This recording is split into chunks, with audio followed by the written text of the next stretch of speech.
ભાગની 3 બાજુ સમુદ્ર અને એક બાજુ જમીન જોડાયેલી હોય તેને દ્વીપકલ્પ કહેવાય. દાખલા તરીકે દક્ષિણ ભારત, સૌરાષ્ટ્ર.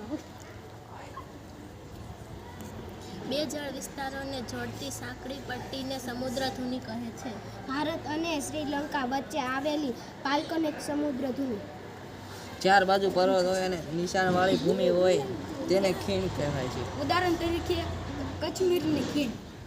જે ભૂમિભાગ 4 બાજુ જળ વિસ્તારથી ઘેરાયેલો હોય તેને ટાપુ કહેવામાં આવે છે. ઉદાહરણ તરીકે અંદામાન નિકોબાર, લક્ષદ્વીપ અને સિયાલ બેટ. ભૂશીર એટલે ભૂમિભાગનો લાંબાતનો છેડો જે જળભાગથી ઘેરાયેલો હોય છે. ઉદાહરણ તરીકે Kanyakumari, Bharat, cape of good Africa.